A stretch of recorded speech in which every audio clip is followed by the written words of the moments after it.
Esselamu aleyküm Zafer ağa. Esselamu aleyküm vatandaşlar. Ve aleyküm selam Halmurat. Salam vatandaşlar. Buyur Halmurat. Sağlık kurgulluk men sorayın bu yaş kişiliği. Sen doğru. O neler? Öyle. Buyur Halmurat. Ay Zafer ağa, ama buyursak şu yurdun içinden iki tane hoş haber geldi. Men özümki de aytdım. Biri hoş haber, beyleksem ne hoş haber haytandan başlayayım. Aytından başlasan an özüm sultan özüm Halmurat. Ana hoşundan başlasak onunla ene bir katı ıhtivarlı yerlerden geldi de haber. Şol Aşgabat'ın ahalın ilatı yolunu uğrun tapıp ene Levap'taki doğullamada humanitar kömegini edip durlar, uğradıp durlar. Ne şu arada şeyle saatlıklı haber geldi men için. Bir el kömegi, pul kömegi, dil kömeginin daşlarıyla ne bir lokal bir adamla arasına akıbar insan perverlik bir yürek duygusu var da. Şu taydını görkezi otu, ne beş varmağın bir yumruk bir doğan. Men şuna beğeniyorum tapara. Hala bir elbet diyemem, yankı şunun bana kopyasını uğrattırır, Türkmen portal internet sayti var hükümetin ki. Şu tayda kurbanlığın permanı var. Yani büdjet idarelerinin korumalarının aylığını kesmeli. Tırşitlamalı. Şu tayda şolun pulunun hesabına da devletin ihtiyaç gorlarını öğretmeli. Demek devlette rezervde bir köpük pul yok büdjetini adnakını. Yani irade bu 13 yılda yığınlanan onlarca milyar dolar. Yine şu elbet haberim şol. O zaman aylık kullu pes adamlar inni men şu tayda masal getirdim de sizin aydanlarına. Aylığa pes eliye bakalarım kalıp dur. Millete de yere dağıt yok. Yönümen bolacakka, daşar devletlerden dağıt gelecekka. Yine sizin aydan şol verin prognozumuz açlık eyyam verdi. Çoğunda da var mı? Yani o aylıkları kesip onun adamlar parmakları doğurmalı mı kaldı? Ya öyle oluyor be. Ha, şol kesip, şolun kesilen ailenin hesabını orada öğretecek de, uğurlan milyardlarını yurda getirmek yok. Yine de halka özetini özünü yedirecek. O taşın nakı konteyner Türkmen pulları olur ne emek ha? Ona göre şol ortadan ondan bundan kardalan pullarının görevi olmaz çemelle ya haridinin bileme. Yani şimdi Türkmen'in pulu daşınma yatı para. Ortalar ol Türkmen pulu ne emetsin oluyor. Oğudan kağıt olaymasa tuğratlı. Ay görev taklayanlarla da başladı adı olmasın. Ben ne bileyim de para. Görevi atayım özün konteyner pulları.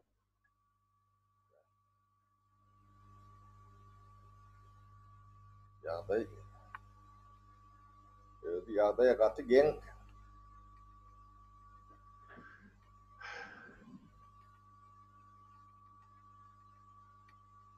Gel ağır yağdı.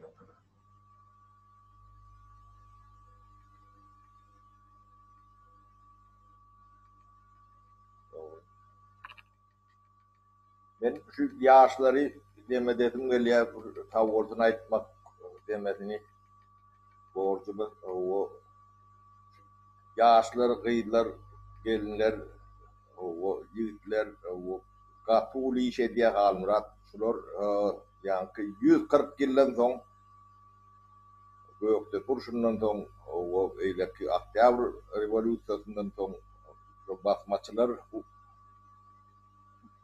şu uçtan son ilkinci ne tarih Türkmen'in tarihini yazarlar da şu an. Olur ettik düşünen değerlerler olun yönü.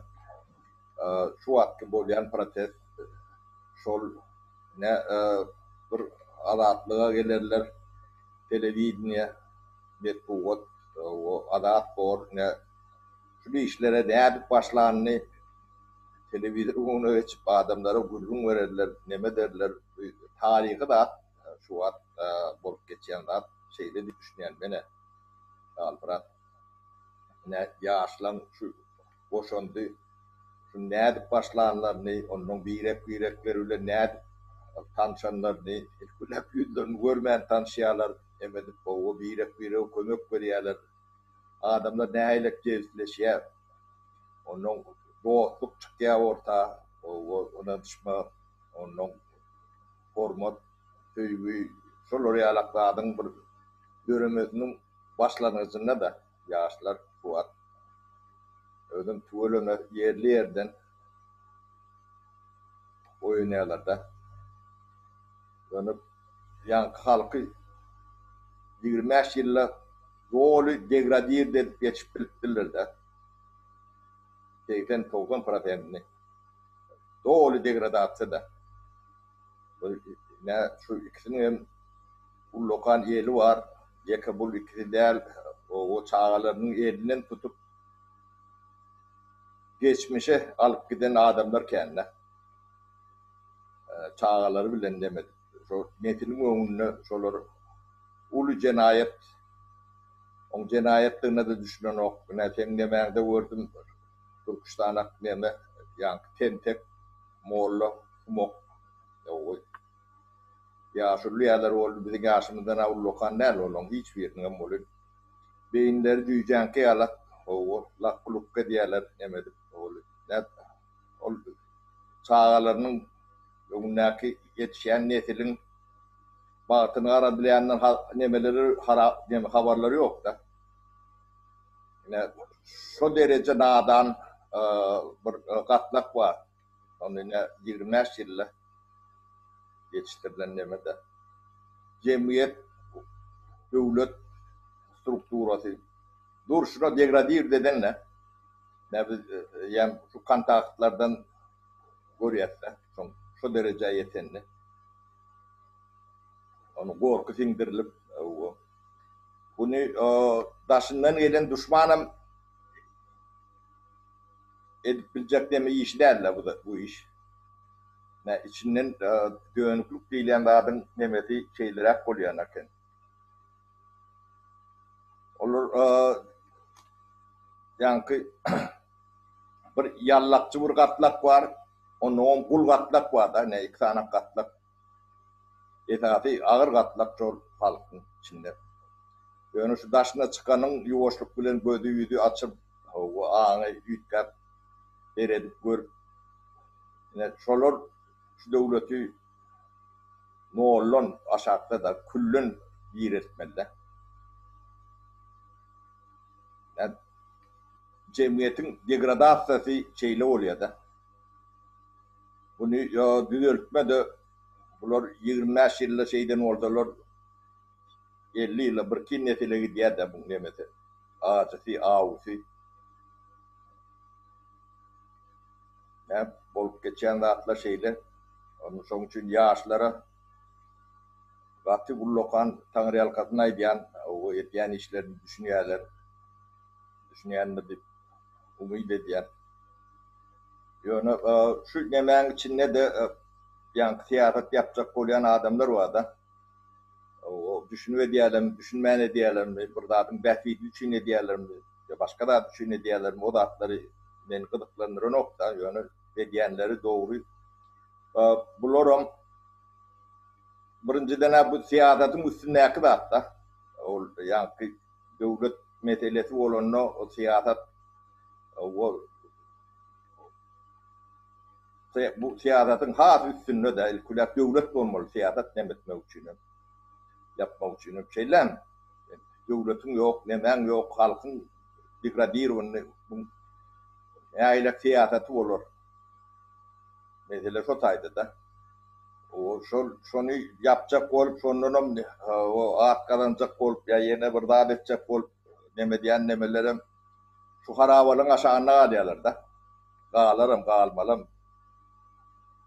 Onun için o yani cevap veren yok. Artık o bir vektirden ütkötecek olayanların bilyat sonuçunu cevabını verem yok. Vereceğim değil.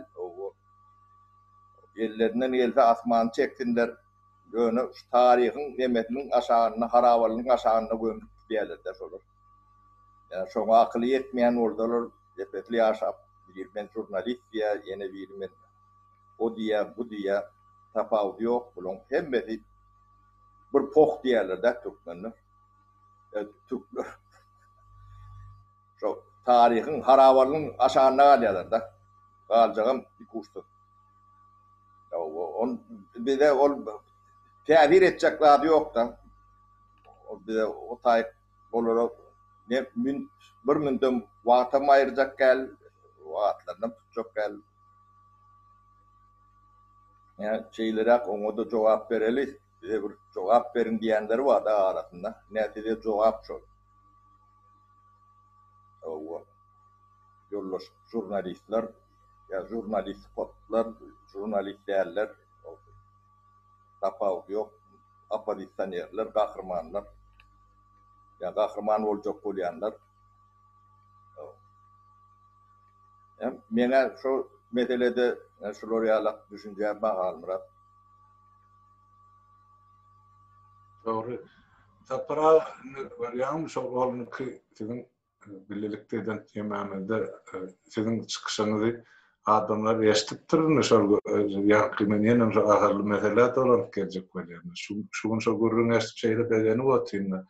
Gerek de şular yani Koreyanın o pedagoglar oturan ne şu dip şu topağın için oturun havar yok o halkın beyle halk bilen kök damar birdigini hemmamızın bizim bir doğanlığımızın şu adamlar Saudi eduvati öğünden yastık yorgan yığına buğru diyen mırtırlı baba katulur khani şu zaten sen şu arada bir kısa aydaysan O bana da zagatıp aittılar yönü ben bunu yemed yani bulun onu da devlet büyüt hükümet büyüt olmasın ip nemedim okta o ben şey diyen olun yönü yol tap ediyorlar deyip böyle şu aşıvadan paralarını aknemeler men o onların atlarına ait durmayın aknemeler falan şu taylarda ya bu katı halk kıyınçılık vakti birleşbiliyen orada entep bu halktan umut var deyip düşünen mene halmara. Ya berekella birleşip atıyorlar. Tapara hani yurdun da aslında akları mana görüyorum. Türkiye'de bir kömek edip bir tapar yani insarperverlik pulunu uğradıp dur. Olurlar şu pulu harit satın alıp hani ezir çeken maşgaleleri kesevhanede yatan vatandaşlarımıza kömek edip atıyor. Katullu kan edil yani işler. Hani ben hasam yani bir tapar pul gelip döküldü. Var edilmedi adamlar yerli yerden ona Amerika'da vatandaşlarımız var kömeğe de oturuyor. Şulara da şıltık atıp her yerden pefiyeli verecek olup görün tentege tapılıyor. Hava yapma.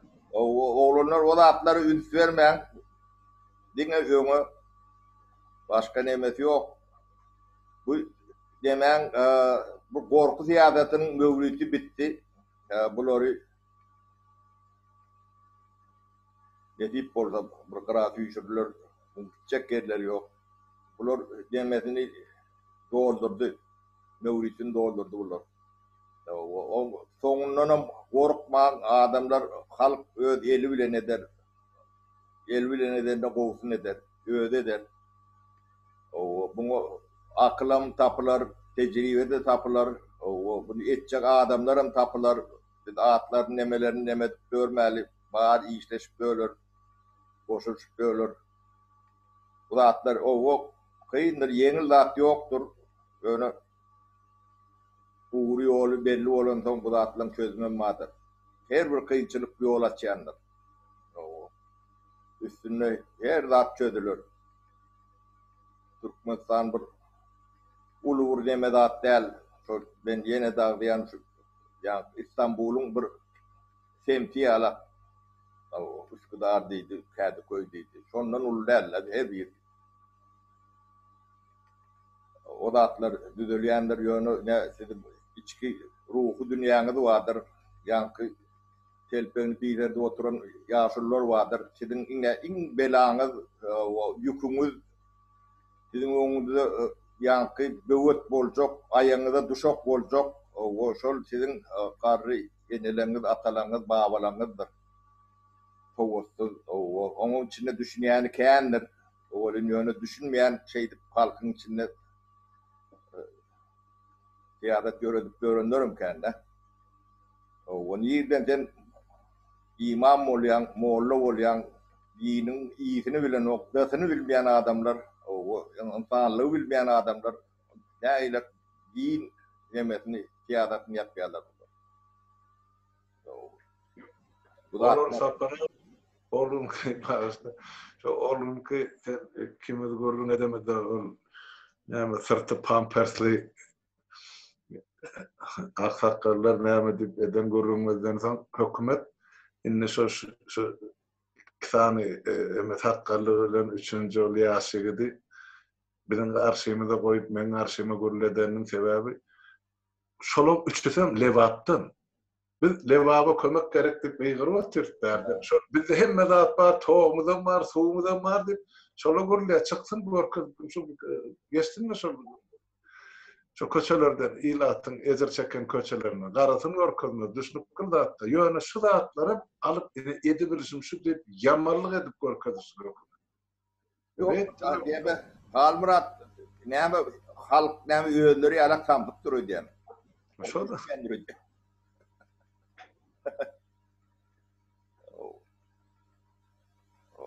Bana da şoňa jogap edip bir kana kurolyk goýberipdirler, entek goýup demedem ok.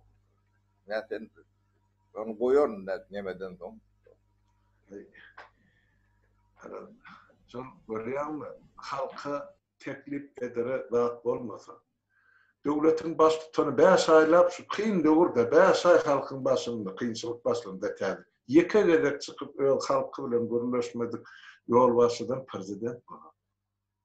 Her zat edip çykdy, at menne it bilen çykdy, näme etdi, maşyn hördi. Ana bir adamyň parady şol. O öňünden frontyň därsini ýyskamadyk atasynyň suratyny alyp barýar wahy. Türkmenistan bir kısan kahraman geçiren maksat şoň öňünden, onu men düşünerdim. O näme halkyň öňüne bitiren hyzmaty bar ya döwletiň öňünden, men düşünüp bilemem para.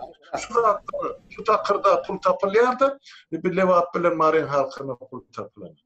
Halmurat, ýanky Türkmenistan ähli dünýäde birinji ýekece bir döwlet şu parady eden orsiýetde de ýok. Belarusda boldy. Ha? Belarusda boldy. Belarusda boldymy? Awa. O başka ýerde bolan nädir Belarusda akam şu dostsa. O iksem dost. O da gen o atrak gurlan bolýar bolyn. Olong döwri nemedi doğruluk. Olaram gidecek yerleri yok. O koronavirüsü porset edip bilen ok parady. Yani geçen yıl para atmamydy yoktu. Ha? Awa. Yo yöretedi onu Moskvadan bir samolyot tutup Kızılbaydağa getirip onu aeroporttan o şäherin garanky köçelerine näkidip bu bir spektakl. Az halkın gözünün önünde. Öýden dur tribunada iki kaptanına da bilmedim ol gelip pavorlar nereden getirip de ben gördüm hem gülkün tuttu hem ağın tutuyordu. Ulanky ýanky näme teatrın sahnasy ýalak sahna. Ýalaganda hakyky teatr. Bu sahnany o çerjogda turan tupan götürdü allı gitti. Ondan habarları yok da. O sahnany sen sotaýyn düzetmeden o sahnany sen işe yaran ok.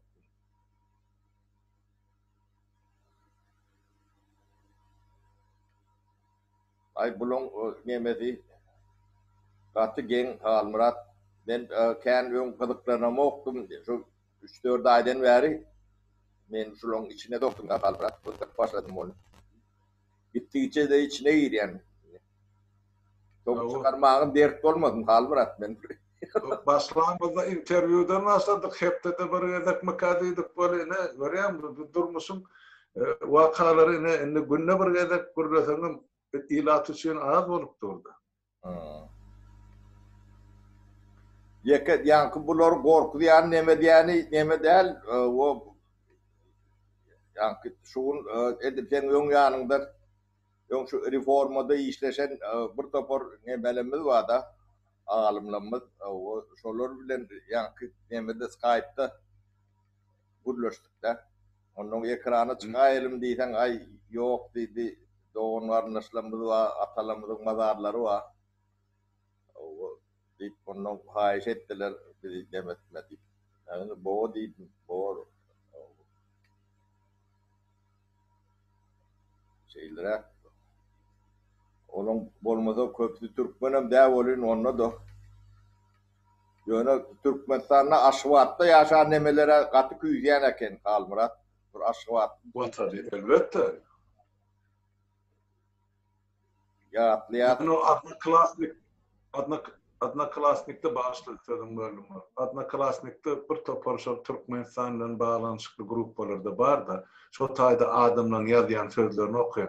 Olar şeyle vatançıkın bir göbekkanı dökülen toprağı Türkmen halkına aydıp duran zatlar katı ol sapara beyliklen kıyar görüyen beylik devletlerin arasında beylik milletle bilen gatnaşan bizimki bir tarafına katı ol Türkmenistan'ı yaşat bilen beylik milletlerin vekiller şeyle bir yıllık bilen Europa'dan aydiyalar da Türkmen halkı vardı Türkmenistan manada yoksa 30 yıl geçti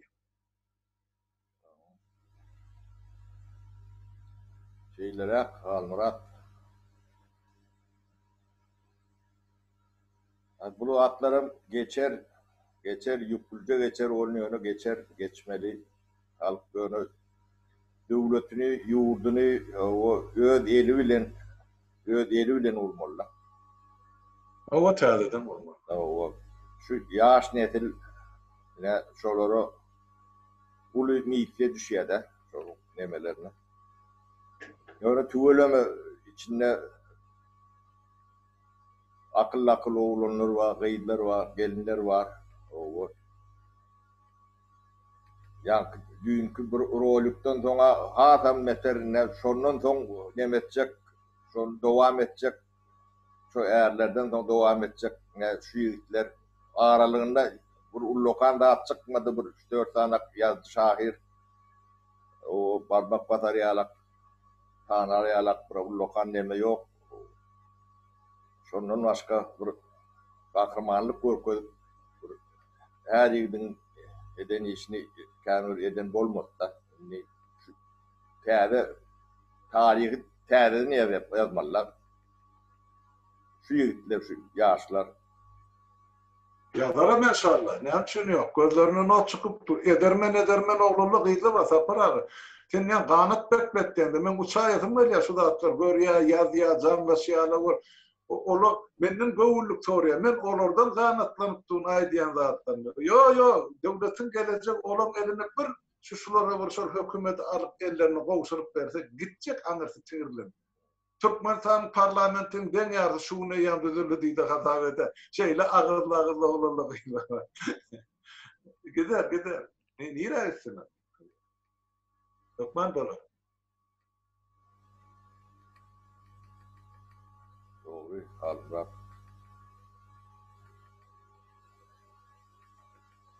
Yani bu zatlar bu yara ya tarihin nemetinde bir kara tevbil ol alacak tabi. Yani şundan ders çıkarıp bilmede Türkmen onun tevhir aldırayman oluyor da.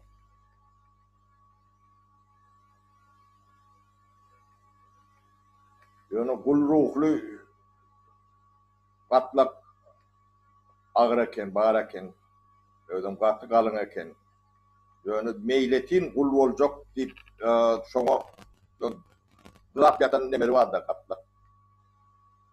Ödüm degradir onu hiç düşünce neme yoktu. Korkudan başka hiç tabi yoktu. Fikir etme demedem yok.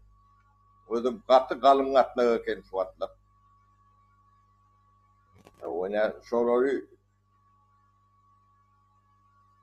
ya bien geçmeliğine şu arada. Ağır meseleleri şu atlar. Bu iktisadiyeti, eylekli, o da atlar çözülüyor nemedi ya. Ağını çaykalanla. Bunu yörütü ettiler. Yani şu bizim karrı vurtulumuzun günefi şeyle ullukanla çağlarının elinden tutup şu geçen zamanda gittiler de. biri yankı gidecek padarka ımtanıp yine biri ağda ımtanıp beyleketi o vazife ımtanıp şeylik gittiler. Ne muhkar değildi, yine muhkeme değildi deyip o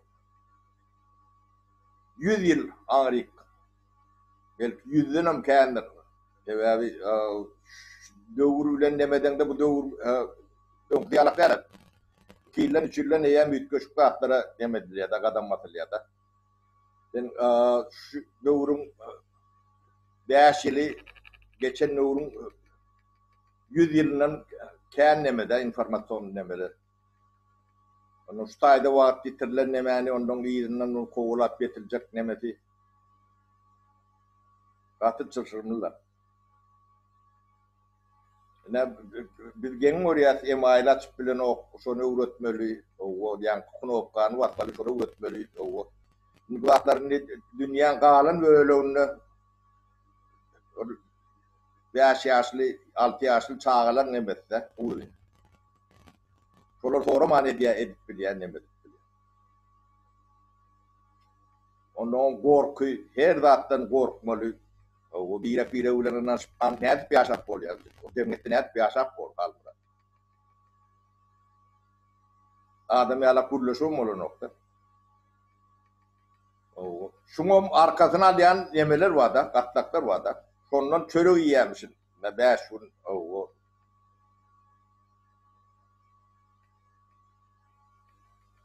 Ahlak taraftan şeyler bozgunçuluk var olun hal murat. Ben Instagram'a girip major diye de major olanla o şu dalatoy maladiyor olmalılar. Majorlar gibi. Bu da yaptılar. O bizim kıyı yerinden bizim dağın bol göçlerini bu da yaptılar. Avrupa'da da yok da şöyle reallikler. Ağın pulun içinde tuva düşüp böyle de. Yani pul demek. O kendi yankı büdcetin işgallerin ailenin ulluğun neyinde. Ol pul demek ol bu demeyen içinde bolmadı memeler de. Ne bir kaptalına sol kedin gelin o kalbura. Türkmenistanlı yaşlar mı diye? O. Şu yankı pulvadan yancı paral görüntülüm çağaları olmalı. Kuday daktadı. Yo men Instagram'da yok son için ben bilemem hatta ne emediğini gireceğim der şurada. Yo manga nemelerini veriyorlar ben ondan balıklarını giyirip seyredip gördüm de. Eğer bunu yemeğe realak derler. Olur için bir ana bu abukta beni durmuş kötü için. Yankı baylığın bolonunu da ne bay adamlar bir kan tanıyası çağalarım maçı olurum var. Normal adamlar bulur büyüğünden nasıl?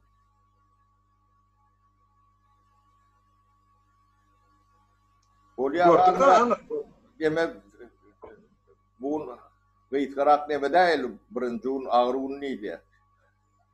Bor yaşlı.